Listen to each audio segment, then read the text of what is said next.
This message is different from what you expected to hear today, and perhaps that disruption itself is the answer you have been seeking without knowing how to ask for it. You came here hoping for confirmation that they would return, that the silence would break, that the connection would finally transform into what you have always known it could become. But the universe does not always speak in the language of consolation. Sometimes its greatest mercy arrives dressed as redirection, as the gentle but firm hand that turns your face away from what you have been staring at for far too long and whispers, "This is not where you are meant to remain." This is not failure, though your heart may initially interpret it that way in the moments when clarity first pierces through the fog of longing. This is completion. This is the moment when the soul recognizes that a chapter has taught everything it came to teach, and continuing to reread the same pages is no longer study, but avoidance of the next volume waiting on the shelf. You have been waiting for a sign, and perhaps this is it, though it arrives in a form your hope did not anticipate. The divine does not always answer prayers by delivering what we asked for, but by showing us what we actually need, by revealing the difference between what we want and what will truly set us free. Carl Jung understood that not all who wander are lost, but he also knew that some who remain standing in the same place are avoiding the very journey that would save them. Your heart has been so focused on one door that you have not noticed the entire hallway of possibilities that has opened behind you. If you can handle this truth, if you are ready to hear what your soul already knows but your heart has been too afraid to acknowledge, write, "I am ready to hear truth" in the comments below. This activation is not cruelty. It is liberation disguised as disappointment, freedom wrapped in the paper of loss. Not every profound connection that rearranges your internal landscape is meant to become a permanent residence, and this is the wisdom that transforms suffering into understanding when you finally allow yourself to receive it fully. Some people enter your existence with such intensity, such immediate recognition, that you mistake the magnitude of the meeting for a promise of longevity, as though anything that powerful must surely be meant to last forever. But the universe does not measure importance by duration. Some of the most crucial teachers in your spiritual curriculum appear for a semester, not a lifetime, and their departure is not evidence of failure but confirmation that the lesson plan has been completed, that you have absorbed what they came to transmit. They were the earthquake, not the foundation, the catalyst that shattered the structures you had outgrown so that you would finally be forced to rebuild yourself according to a truer blueprint. Jung spoke of synchronicity as meaningful coincidence, those moments when the inner world and outer circumstances align with such precision that you cannot dismiss them as random. And this person was that kind of synchronicity, a mirror positioned at exactly the right angle and exactly the right moment to show you something about yourself that you could not have seen any other way. But mirrors are tools for seeing, not destinations for dwelling. You were never meant to live inside the reflection. The collective unconscious connects all souls through patterns and archetypes, and sometimes you encounter someone who activates a pattern so ancient and so powerful that you feel you have known them across lifetimes, and perhaps in some sense you have. But that recognition does not obligate you to remain. Some soul contracts are written with invisible ink that only becomes visible when held up to the light of time, and what you thought was a marriage certificate was actually a graduation diploma. They came to awaken something dormant within you, to shake you out of complacency, to show you capacities and depths you did not know you possessed. That mission has been accomplished. The awakening has occurred. You are now being asked to honor the teaching by stepping into the life it prepared you for, not by clinging to the teacher who can no longer take you further. Every wound they opened was simultaneously a doorway. And this is the paradox that transforms victims into initiates when the consciousness finally expands enough to hold both the pain and the purpose within the same understanding. They showed you your strength by testing it in ways you never imagined you would need to endure, by placing you in situations where the choice was to either discover reserves of resilience you did not know existed or collapse entirely, and you did not collapse. They taught you about boundaries by crossing them repeatedly, by showing you through their actions exactly what you will no longer tolerate, giving you the lived experience necessary to develop a spine ma. To have conviction rather than just theoretical preference. They revealed your worth by undervaluing it, by treating your love as something common when you know in the deepest chamber of your being that what you offer is rare. And in that contrast, the truth of your value became undeniable even to the parts of yourself that once doubted. They demonstrated what you do not want by embodying it so thoroughly that you can never again be confused, never again settle for crumbs while calling it a feast, Never again mistake intensity for intimacy or chaos for passion. They were the spiritual curriculum you did not sign up for consciously, but that your soul specifically requested, the graduate-level course in self-reclamation, the master class in distinguishing between what feels familiar and what actually feels good. Jung wrote that enlightenment is not imagining figures of light, but making the darkness conscious. And this person was your darkness made visible, all the unconscious patterns and unhealed wounds reflected back to you with such clarity that you could finally see them, name them, begin the work of integration. They taught you that love alone is not enough when it exists without respect, without reciprocity, without the willingness to meet you in the middle ground between two equally valued worlds. They showed you the difference between potential and actuality, between the story you tell yourself about who someone could become and the reality of who they are choosing to be right now in this moment. They gave you the gift of disillusionment, and though it felt like loss in the moment of receiving it, disillusionment simply means the removal of illusion, the falling away of false seeing, the return to truth. You are graduating from this classroom not because you failed, but because you have learned everything this particular teacher was equipped to show you. The lesson is complete. The test has been passed. You are free to move forward. It is not that they will not become the partner your soul recognizes as its match. It is that they cannot, and understanding this distinction is the difference between waiting hopefully and moving forward wisely. You have been operating under the assumption that if you love them enough, if you are patient enough, if you demonstrate your value clearly enough, something will shift within them and they will suddenly transform into the person you have glimpsed in moments of potential. But people do not change because we need them to change. They change when their own internal pressure reaches the point where remaining the same becomes more painful than the discomfort of evolution, and you cannot create that pressure from the outside, no matter how perfectly you love them. They are not equipped for your level, not because they are fundamentally broken, but because they are standing on a different step of the spiral staircase of consciousness, and you cannot drag someone upstairs they are not ready to climb. Their capacity for emotional intimacy, for consistent presence, for the kind of mature love that requires showing up even when feelings fluctuate, is currently limited not by lack of caring, but by lack of development in those specific areas. You have outgrown this dynamic entirely, though part of you resists accepting it, because accepting it means acknowledging that the future you envisioned must be released to make space for a reality you cannot yet fully see. Carl Jung taught that the meeting of two personalities is like the contact of two chemical substances, and if there is any reaction, both are transformed. But some reactions are not meant to result in a permanent compound. Some interactions are meant to catalyze individual transformation and then separate, each particle carrying forward the changes initiated by the contact, but not remaining bound together.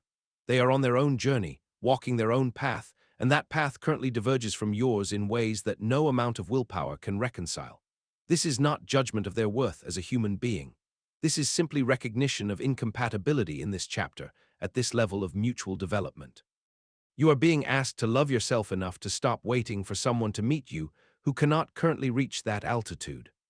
You fell in love with who they could become rather than accepting the full truth of who they are being right now in this present moment. And this is the most seductive trap that prevents awakened souls from moving forward into the relationships they actually deserve.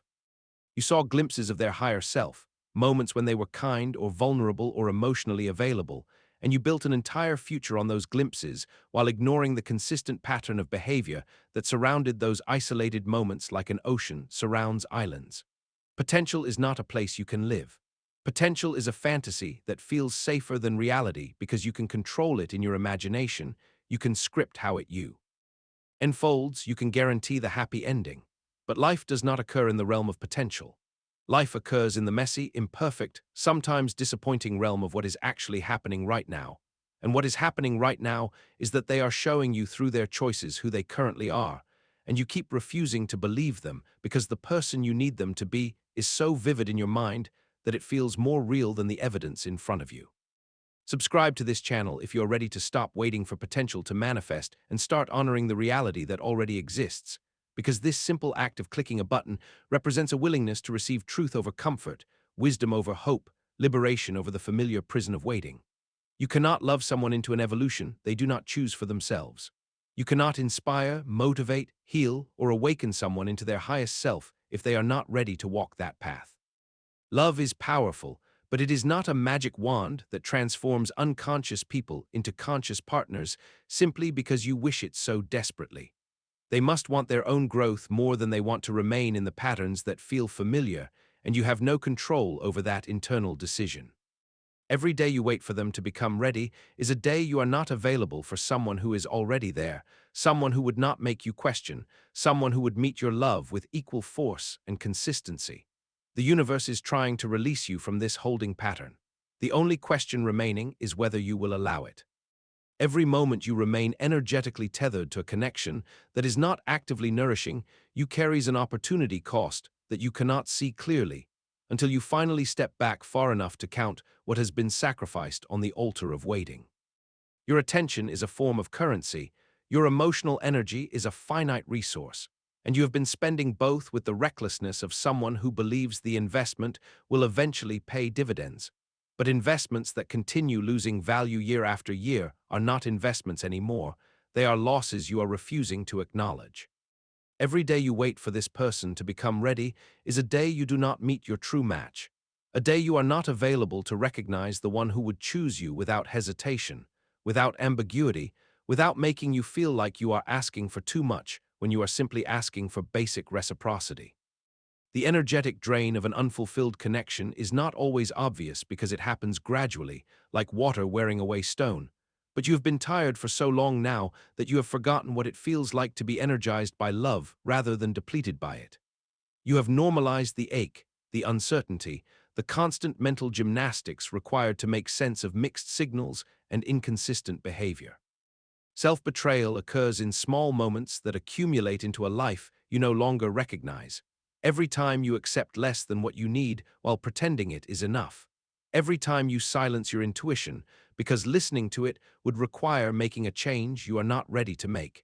Every time you perform emotional labor for someone who is not willing to meet you halfway. You are teaching the universe that you are willing to tolerate breadcrumbs, and so the universe in its perfect neutrality continues to deliver breadcrumbs because that is what you have demonstrated you will accept. Your real life, the one where you are cherished consistently, and your nervous system finally gets to rest because love feels safe instead of like a constant negotiation, cannot begin until you create space for it by releasing what is occupying that space now. The door you are staring at, hoping it will open, is blocking your view of the entire hallway behind you filled with doors already standing open.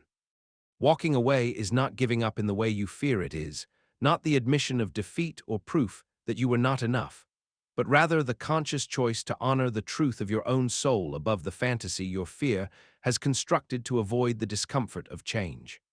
The universe is trying to clear the path for what you have been praying for, but you are standing in your own way by refusing to release what is blocking the channel through which blessings flow, by clinging so tightly to the wrong person that there is no space in your hands or your heart for the right one to arrive.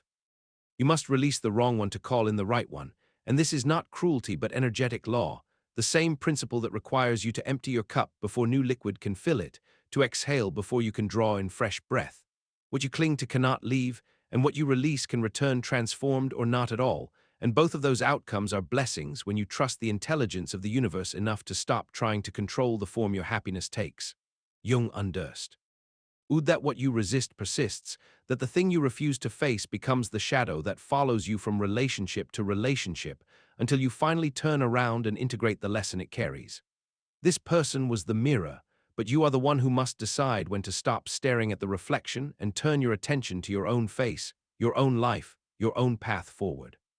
The spiritual meaning of walking away is that it declares to every force seen and unseen that you value yourself enough to stop accepting situations that diminish you, that you trust divine timing enough to step into the void of not knowing what comes next, that you understand on a soul level that endings are portals and loss is sometimes the only teacher powerful enough to initiate you into the next level of your becoming. This is not about punishment or making them regret their choices. This is about your liberation, your reclamation of the energy you have been pouring into a vessel that cannot hold it. There is a life waiting for you on the other side of this release, a version of yourself you have not met yet because you have been too busy trying to make this situation work to become her. She is calling you forward. She is waiting with a patience that matches divine timing. She cannot fully emerge until you stop trying to force yourself to fit into a relationship that requires you to remain small. The moment you truly release them from the role you have been demanding they fulfill, not with bitterness, but with genuine surrender, everything in your internal and external world begins to shift in ways that will feel like magic, but are actually the natural result of energetic alignment finally being restored. Your nervous system, which has been in a constant state of activation from the uncertainty and inconsistency, begins to settle into a baseline of peace you have not experienced in so long you forgot it was possible. The mental energy you were using to decode mixed signals, to explain away red flags, to maintain hope in the face of evidence suddenly becomes available for creativity, for joy, for building the life you actually want rather than waiting for permission to live it. Space creation is a spiritual principle that operates with absolute precision, and the moment you stop filling your emotional landscape with someone who only partially occupies it, the universe rushes in to fill that vacuum with opportunities, connections, and possibilities that were always trying to reach you, but could not penetrate the energetic barrier of your attachment. They might return, transformed by their own journey into someone capable of meeting you where you are, someone who has done the internal work necessary to show up as a true partner. And if that occurs from a place of mutual readiness rather than desperation, it could be beautiful.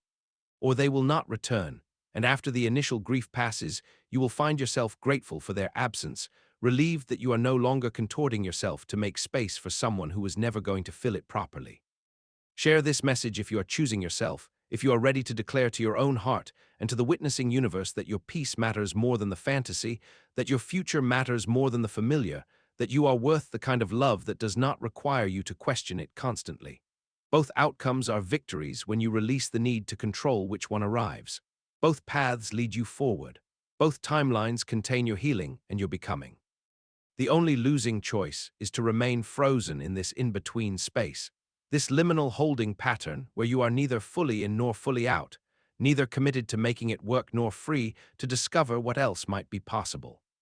You do not need their apology to release the weight of what occurred between you, do not need them to finally see your worth, or understand the depth of pain their actions caused in order to grant yourself permission to move forward unencumbered by resentment or the fantasy of future validation. You do not need them to acknowledge what they did, to admit where they fell short, to transform into someone capable of giving you the closure conversation you have scripted 1,000 times in your mind. You only need your own permission to stop waiting for external confirmation of an internal truth you already know, to close the chapter yourself rather than leaving it perpetually open in hopes they will eventually come back and write the ending you deserve. Closure is something you give yourself, a decision you make internally that this story is complete regardless of whether all the threads were tied neatly, regardless of whether they ever understand what they lost, regardless of whether you ever receive the acknowledgement that would feel satisfying in the moment, but would not actually change the fundamental incompatibility that necessitates this parting. Carl Jung taught that the privilege of a lifetime is to become who you truly are, and sometimes becoming who you truly are requires releasing people who can only love the smaller version of you, who feel threatened by your growth, who need you to remain in pain because your healing highlights their stagnation. Your power in this moment lives in the recognition that no one outside yourself holds the key to your freedom.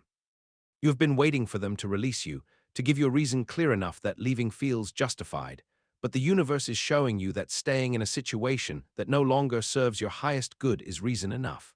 You do not owe anyone your continued presence in their life when that presence requires you to betray yourself. You do not need to wait until the pain becomes unbearable or until they do something unforgivable. You can leave simply because you want something different, something more aligned, something that feels like peace instead of like a battle you are constantly losing despite your best efforts to surrender in all the ways that would supposedly make them stay. Someone is coming who will not make you question whether you matter to them, who will not require you to perform emotional gymnastics to receive basic consistency, who will meet your love with a matching force that feels like finally being able to exhale after holding your breath for years. This person you are releasing was never meant to be your destination, but rather the catalyst that prepared you to recognize and receive the love you have been praying for all along, and you could not have evolved into someone capable of sustaining that level of connection without the lessons this difficult chapter taught you. This pain was the preparation, the refinement by fire that burned away your tolerance for half-hearted love and revealed the unshakable knowing of what you deserve that will guide you through every future choice you make about who gets access to your heart. Your real love story is just beginning, and it starts the moment you stop trying to edit the previous chapters and turn your attention fully to the blank page in front of you, trusting that everything you experienced was necessary to bring you to this exact moment of readiness. Thank them silently for the lesson they taught you, for being exactly who they were because it showed you exactly what you needed to see about yourself, about relationships, about the difference between attachment and love. Thank them for their limitations, because those limitations gave you permission to acknowledge your own expansiveness. Thank them for leaving space unfilled, because that space is now available for someone who will treasure it as sacred. And then walk forward without looking back, not because you are running away, but because you are walking toward the version of your life that matches the internal transformation you have undergone. They will feel the shift when you truly detach, when the energetic cord finally dissolves because you have stopped feeding it with your attention and your hope. What they do with that feeling is their journey, not yours. Your journey continues forward, into the unknown, into the uncomfortable space of new beginnings, into the arms of a love that will not make you choose between yourself and connection, because it will honor both as sacred and inseparable.